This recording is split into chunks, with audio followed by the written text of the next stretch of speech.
जय हिंद दोस्तों। तो आइए दोस्तों, आप सभी का फिर से एक नए शानदार वीडियो में स्वागत है। दोस्तों आज का टॉपिक होने वाला है कि बिना पढ़े कॉपी कैसे लिखें। टॉपिक हमारा यही रहेगा कि बिना पढ़े अगर आप अभी तक कोचिंग स्कूल नहीं गए हैं, मान लीजिए कि आप बाहर हैं या घर बैठे हैं और अब आपको जो है आगे बोर्ड एग्जाम देना है 2023 में। ये वीडियो 10th और 12th दोनों स्टूडेंट के लिए है, ठीक है। तो आप लोगों को घबराना नहीं है, क्योंकि आज का जो ऐसा ट्रिक बताएंगे ना, ऐसा तरीका बताएंगे कि अगर इतना करते हैं तो आप एकदम सही ढंग से कॉपी लिख लीजिएगा, ठीक है। चलिए अब जो है आगे देखिए इसमें क्या क्या समझना है, क्या क्या बताएंगे वो भी समझिए। यहाँ पर जो लिखा है कि बिना पढ़े, यहाँ पर जो 400 नंबर है वो कैसे लाएं। देखिए बहुत सारे स्टूडेंट जो है वो लास्ट के महीने में पढ़कर भी इतना नंबर ला लेता है, वो कैसे लाता है वो आगे हम बताएंगे। अगर आपको कुछ नहीं आता है तो भी घबराना नहीं है, ठीक है। आपको कैसे काम करना है, क्या लिखना है, वो सभी चीज हम आपको बताएंगे। आप कॉपी में क्या लिखेंगे, मान लीजिए आपको कुछ नहीं आता है, आपने स्कूल नहीं गया, कोचिंग नहीं गया, आप सोच रहे हैं कि मेरा बोर्ड एग्जाम है और वहां पर हम कॉपी में क्या लिखेंगे। घबराना नहीं है, एकदम रुकिए शांति से, बहुत ही शानदार ट्रिक बताएंगे। आपको कैसे लिखना चाहिए। देखिए बहुत सारे स्टूडेंट हैं लिखने के लिए नहीं आता है, लिखने का भी एक तरीका होता है ना, आप लोग समझते हैं। तो लिखने का तरीका क्या होता है उसको भी समझाएंगे, ठीक है। एकदम पैसेंस रखिए, घबराना नहीं है, वीडियो को पूरा देखिए। ऐसा नहीं है कि भगा कर देखिएगा, स्किप करिएगा तो गड़बड़ हो जाएगा। पूरी जानकारी आपको बताएंगे वीडियो में, ठीक है। अगर ये जानकारी आप सही ढंग से देख लेते हैं और इतना ट्रिक लगा लेते हैं तो 95% लाने से कोई नहीं रोक सकता है, ठीक है।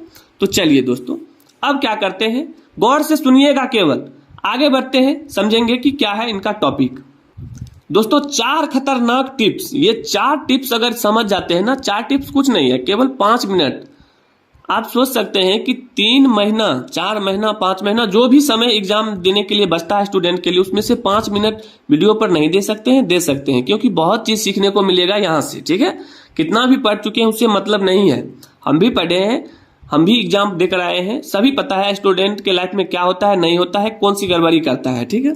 चलिए रूल नंबर फर्स्ट, गौर से सुनिएगा। रूल नंबर फर्स्ट पूरा समझाएंगे, समझना है एक एक करके। सबसे पहले आप एग्जाम में काला पेन और नीला पेन लेकर जाइएगा। ये तो आप जानते ही होंगे, नहीं जानते हैं तो समझ लीजिएगा। इसके अलावा रेड पेन से नहीं लिखना है और ब्लू पेन से नहीं, सॉरी यहाँ हरा पेन से नहीं लिखना है, ठीक है। चलिए आगे चलते हैं। अब देखिए रूल नंबर फर्स्ट में बोला गया है कि आपको पहले ऑब्जेक्टिव प्रश्न दिया जाएगा। सही बात है, जब आप एग्जाम देने के लिए जाइएगा तो आपको पहले ऑब्जेक्टिव प्रश्न दिया जाएगा और साथ ही साथ एक निश्चित समय दिया जाएगा कि आपको 1 घंटा के अंदर में 50 ऑब्जेक्टिव, 40 ऑब्जेक्टिव दिया जाएगा। क्योंकि सिलेबस कम कर दिया गया, बहुत सारे ऐसे बोर्ड हैं जिनके लिए जो है 40% सिलेबस कम कर दिया गया, ठीक है। तो वो भी हम आपको बता चुके हैं वीडियो में, सभी तरह का जानकारी देते रहते हैं, ठीक ना। चलिए दोस्तों इसी तरह की जानकारी देखने के लिए आप हमारे चैनल को अभी सब्सक्राइब जरूर कर लें, ताकि इसी तरह से वीडियो मिलता रहे और आप लोगों के अंदर का डर हम क्या करें कि भगाते रहें। आपको डरना नहीं है एग्जाम से, ठीक है। चलिए तो पहले ऑब्जेक्टिव प्रश्न दिया जाएगा, साथ ही साथ एक निश्चित समय दिया जाएगा। ऑब्जेक्टिव में OMR रहेगा, ठीक है। आपको भरना होता है, भरना कैसे है वो भी हम वीडियो बता चुके हैं, यहाँ पर बता देते हैं। जैसे कि मान लीजिए 1 2 3 4 करके इस तरह से क्वेश्चन का ऑप्शन रहेगा ABCD करके, ठीक है। उसमें आपको भरना है। मान लीजिए पहला क्वेश्चन बना रहे हैं और उसका आंसर C है, तो आपको C जो है इस काला वाला जो दायरा है ना, इसके अंदर में करना है, जरा भी बाहर नहीं करना है, पूरा भरना है। ऐसा नहीं है आधा भरना है, ठीक है। पूरा भरने का मतलब ये हो गया, जैसे ये मान लीजिए गोला है तो गोला को पूरा रंगिए, ना बाहर करना है ना अंदर में छोड़ना है, पूरा कंप्लीट भरना है। उसी तरह से मान लीजिए क्वेश्चन नंबर 3 बना रहे और इसका आंसर B है, तो आपको B इस तरह से रंग देना है, ठीक है। इस तरह से आपको एकदम सही ढंग से ब्लैक पेन से भर देना है। क्लियर है, तो हम उम्मीद करेंगे कि ये चीज समझ में आ गया होगा। तो रूल नंबर फर्स्ट में समझ में आ गया, अब रूल नंबर सेकंड समझते हैं। अब दोस्तों आपके सामने है रूल नंबर सेकंड। देखिए रूल नंबर सेकंड में क्या है कि ऑब्जेक्टिव जैसे ही ले लेगा कॉपी, उसके बाद आपको सब्जेक्टिव प्रश्न दिया जाएगा, ठीक है। और सब्जेक्टिव प्रश्न में आपको कैसे लिखना है तो हम बता देते हैं। सब्जेक्टिव प्रश्न के लिए आपको कॉपी रहेगा, ठीक है, पेज दिया जाएगा भरने के लिए, शॉर्ट क्वेश्चन रहेगा, लॉन्ग क्वेश्चन रहेगा, ठीक है।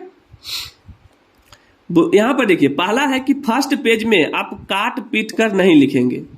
फर्स्ट पेज जो भी आप क्वेश्चन लिखते हैं सब्जेक्टिव का, उसमें आपको काट पीट कर नहीं लिखना है। अगर काट पीट करते हैं तो एग्जामिनर वहां पर आपका नंबर काट लेगा, ये चीज ध्यान रखिएगा हमेशा। जितना कचरा फैलाइएगा कॉपी में, उतना एग्जामिनर आप लोगों के साथ कचरा करेगा, यानी कि नंबर कम देगा, ठीक है। दूसरा चीज समझिए, आपको राइटिंग जितना अच्छा हो सके उतना अच्छा लिखना है, जितना अच्छा हो सके, क्योंकि एग्जामिनर जो है राइटिंग पर भी नंबर देता है, क्योंकि उन लोगों को कॉपी चेक करने के लिए रुपए मिलता है और वो अपने हिसाब से कॉपी चेक करता है। लिखावट सही ढंग से होना चाहिए, काटपीट नहीं होना चाहिए। तो एग्जामिनर उतना समय नहीं है कि एक एक चीज पढ़ के नंबर दे, वो सही ढंग से देखेगा कि सही ढंग से लिखा हुआ है तो नंबर वो फुल मार्क्स देता है। ऐसा नहीं है कम देगा, नहीं, फुल मार्क्स देगा, ये आप हमेशा ध्यान रखें, फुल मार्क्स मिलेगा। ठीक है, चलिए अब देखते हैं रूल नंबर 3। एक एक चीज को समझिएगा दोस्तों। अभी हम ये सभी चीज बतला रहे हैं, आगे ये भी बतलाएंगे कि कॉपी में कैसे लिखना है, अगर नहीं जानते हैं तो क्या क्या लिखना है। रूल नंबर 3 को समझिए, ये सभी चीज आपको ध्यान में रखना है। जब आपको प्रश्न कॉपी मिलेगा उस समय आप प्रश्न को सही सही जरूर पढ़ लें। जब आपको प्रश्न कॉपी मिल जाए तो पहले आपको क्या करना है, पहला काम है आपको पूरा पढ़ना सही ढंग से।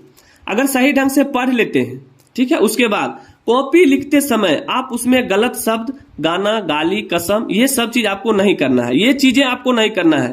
कोई भी चीज अपने मन से नहीं लिखना है। जो भी क्वेश्चन में पूछा जाए केवल उसी का जवाब दीजिए।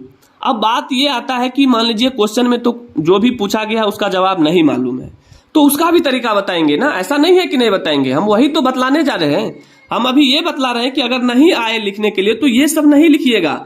शब्द, गाना, गाली, कसम, ये सब नहीं देना है।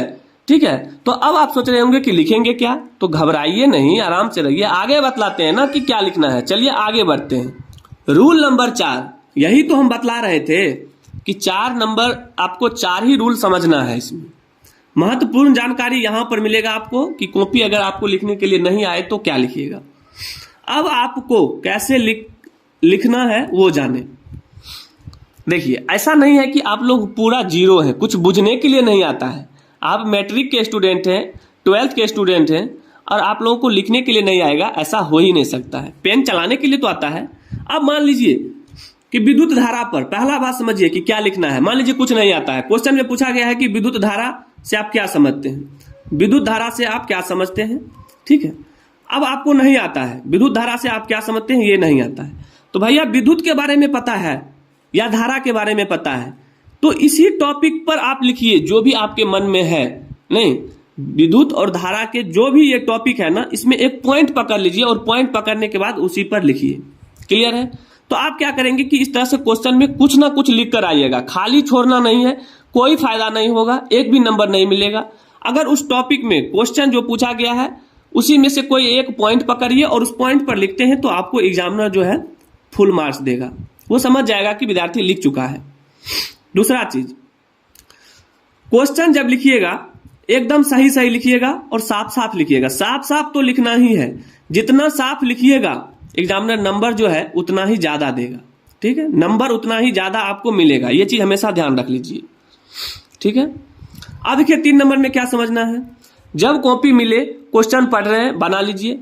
जो क्वेश्चन आपको आता है सभी क्वेश्चन को देख लीजिए। जो क्वेश्चन आपको पता है, मान लीजिए आपको 8 नंबर क्वेश्चन पता है, उसके बाद 12 नंबर, तो आपको वहां पर प्रश्न संख्या लिख देना है कि प्रश्न संख्या हम 4 नंबर बना रहे हैं और 4 नंबर का नीचे से उत्तर लिख देना है। क्वेश्चन इस तरह से लिखना है, जो आता है वही लिखिए, उसके अलावा कुछ नहीं। 4 नंबर में हमेशा आप जब क्वेश्चन लिखिएगा तो क्वेश्चन हमेशा जो है ब्लैक पेन से लिखिएगा। ठीक है, ब्लैक पेन से, ताकि देखने में सुंदर लगे। और आंसर जो है हमेशा ब्लू पेन से लिखिएगा, ताकि एग्जामिनर को लगे ऐसा कि नहीं, स्टूडेंट को सही ढंग से पता है किस तरह से एग्जाम में लिखा जाता है। और इस तरह से अगर आप लिख कर आते हैं तो 100% मेरा गारंटी है कि आप लोग एग्जाम में कभी फेल नहीं होइएगा और आप लोगों के हिसाब से जो चाहते हैं नंबर उतना मिल जाएगा। तो दोस्तों, हम उम्मीद करेंगे कि आप लोगों को वीडियो अच्छा लगा होगा और आप लोग जरूर ये सभी चीजें ध्यान में रखिएगा। एग्जाम नजदीक है, आप लोग ये सभी चीज, पढ़ाई के साथ साथ ये सभी चीज आपको पता होना चाहिए। दोस्तों, हम बता दें कि हम आप लोगों के लिए बोर्ड एग्जाम से संबंधित जितना भी टिप्स है वो सभी बताते हैं। साथ ही साथ क्रैश कोर्स का क्लास चल रहा है, सभी क्वेश्चन आंसर करवाते हैं। जाइए मेरे चैनल पर, पूरा वीडियो को वॉच कीजिए और देखिए। कहीं पर भी दिक्कत हो तो आप हमें कमेंट कीजिए। और बता दें कि अगर आप लोग हमारे चैनल पर पहली बार आए हैं तो दोस्तों चैनल को क्या करना है, केवल सब्सक्राइब कर दीजिए और एक छोटा सा कमेंट कर दीजिए कि आप लोग का नाम क्या है, चाहे आप लोग कहां से हैं, नहीं है। ठीक है, तो दोस्तों वीडियो कैसा लगा जरूर कमेंट करके जवाब दीजिएगा। मिलेंगे दोस्तों अगले वीडियो में, तब तक के लिए जय हिंद, जय भारत, वंदे मातरम।